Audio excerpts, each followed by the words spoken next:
बहुत ही अमीर थी, जबकि नंदिनी का परिवार बेहद गरीब था। नंदिनी की माँ यशोदा कॉलोनी में कपड़े प्रेस किया करती थी और वही कॉलोनी के बाहर एक छोटे पुराने कमरे में रहती थी। प्रिया अक्सर नंदिनी के पास खेलने के लिए आ जाती थी।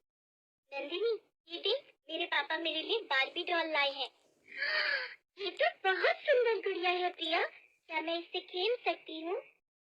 हाँ बिल्कुल, तू मेरी गुड़िया से खेल सकती है, पर तू मुझे अपनी ये वाली गुड़िया देगी जिससे तू खेलती है। मुझे तेरी गुड़िया बहुत अच्छी लगती है। खेले, तू मेरी गुड़िया से खेल ले। नंदिनी और प्रिया आपस में गुड़िया की अदला बदली कर लेती है। प्रिया नंदिनी की गुड़िया से खेलने लगती है और नंदिनी प्रिया की। नंदिनी के पास जो गुड़िया थी वो उसकी माँ यशोदा ने पुराने कपड़ों और बेकार पड़े सामानों से बनाई थी। नंदिनी उसी गुड़िया के साथ खेलती थी। प्रिया को भी नंदिनी के साथ खेलना बहुत अच्छा लगता था, पर प्रिया की मम्मी हेमा प्रिया का नंदिनी के साथ खेलना पसंद नहीं करती थी, क्योंकि नंदिनी एक गरीब प्रेस वाले की बेटी थी। प्रिया, तुम यहाँ क्या कर रही हो? मैंने तुम्हें कितनी बार मना किया है कि यहाँ मत आया करो। चलो ऊपर, घर में चलो। मम्मी, मैं नंदिनी को अपनी डॉल दिखाने आई थी। ये तुम्हारे हाथ में इतनी गंदी गुड़िया किसकी है? हाँ? और तुम्हारी बार्बी डॉल कहाँ है? अरे, नंदिनी के हाथ में क्या कर रही है तुम्हारी डॉल? इस गंदी गुड़िया को फेंको हाथ से। मम्मी, ये गुड़िया नंदिनी की है, आपने नीचे फेंक दी। मुझे पता था, ये बच्चे बड़े चालाक होते हैं।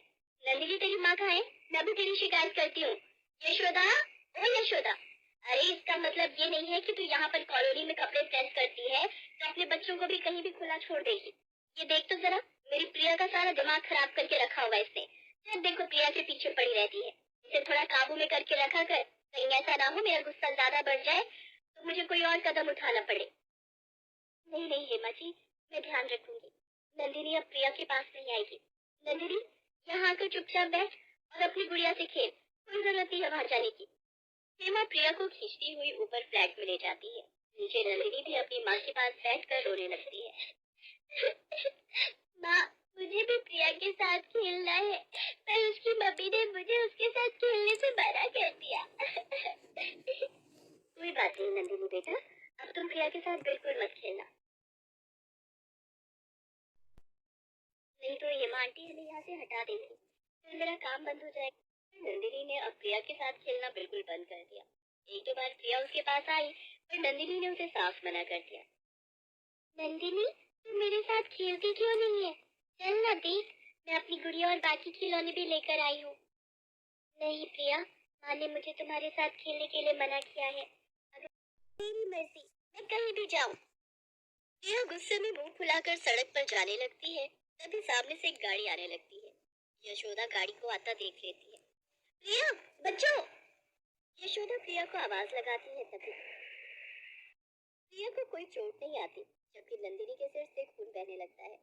यशोदा का ध्यान प्रिया में था, उसकी नजर नंदिनी पर नहीं पड़ी। नंदिनी प्रिया के पीछे सड़क पर भागी थी। उसने प्रिया को तो बचा लिया, पर प्रिया को बचाने की कोशिश में नंदिनी जोर से जमीन पर गिरती है तो उसके माथे पर चोट लग जाती है।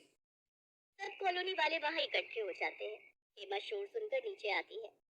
हेमा, प्रिया की किस्मत अच्छी है, आज हमारी ये प्रेस वाली यशोदा की बेटी नंदिनी ने उसकी जान बचा ली। मैंने खुद अपनी आंखों से देखा, इसको बचाने के चक्कर में नंदिनी की चोट लग गई। नंदिनी, मेरी बच्ची, तेरे माथे से खून बह रहा है, चल मैं तुझे डॉक्टर के पास ले चलती हूँ। रुको यशोदा, मैं तुम्हारे साथ चलती हूँ। प्रिया बेटा तुम घर जाओ, मैं नंदिनी को डॉक्टर के पास ले जा रही हूँ। और कुछ ही देर में यशोदा नंदिनी को लेकर हेमा के साथ डॉक्टर के क्लिनिक पर पहुंचती है। घाव ज्यादा गहरा नहीं था। यशोदा की घबराहट थोड़ी कम होती है। डॉक्टर नंदिनी के माथे पर पट्टी कर देते हैं। अगले कुछ दिनों तक हेमा नंदिनी का बहुत ख्याल रखती है। वो यशोदा को नंदिनी के लिए फल, जूस और बाकी पौष्टिक चीजें भी दे देती थी। कुछ दिनों बाद नंदिनी की चोट ठीक हो जाती है और एक दिन हेमा नंदिनी को अपने फ्लैट में बुलाती है। दीदी, आपने बुलाया? हाँ यशोदा, आओ आओ। प्रिया, जो गिफ्ट मैंने नंदिनी के लिए मंगवाया है वो लेकर आना। अभी लाई मम्मी। ये लो नंदिनी, मैंने तुम्हारे लिए भी बिल्कुल वैसी बार्बी डॉल खरीदी है जैसी प्रिया के पास है। ये लो, ये मेरी तरफ से तुम्हारे लिए तोहफा। अब तुम प्रिया के साथ मिलकर खेला करो, मैं तुम पर कभी गुस्सा नहीं करूंगी। यशोदा, अगर मेरे कारण कभी भी तुम्हारा मन दुखा हो तो उसके लिए आई एम सॉरी। मैंने कुछ ज्यादा ही बोल दिया था। नहीं नहीं दीदी, आप माफी मांगकर ऐसे शर्मिंदा मत करो। मैंने तो आपकी किसी बात का बुरा माना ही नहीं। आपने नंदिनी के चेहरे पर मुस्कुराहट ला दी, मेरे लिए इससे बड़ी बात और क्या होगी। बारबी गुड़िया, थैंक यू आंटी। माँ देखो, मेरी नई गुड़िया, मेरी बारबी डॉल। मम्मी, मैं नंदिनी के साथ नीचे गार्डन एरिया में खेलने के लिए जाऊं? हाँ बेटा जरूर जाओ, पर थोड़ी देर खेलकर टाइम से आ जाना। आपको और नंदिनी को अपना अपना होमवर्क भी तो पूरा करना है ना। चल नंदिनी, हम अपनी अपनी बारबी डॉल से खेलेंगे। प्रिया और नंदिनी एक दूसरे का साथ पाकर बहुत खुश थी। दोनों के पास अपनी अपनी बारबी डॉल थी। पर अब न कोई अमीर था न कोई गरीब था। अब वो बारबी डॉल उन दो मासूम दिलों की डॉल थी, जिनके साथ वे दोनों बच्चियां आपस में खूब मिलजुल कर खेल रही थी।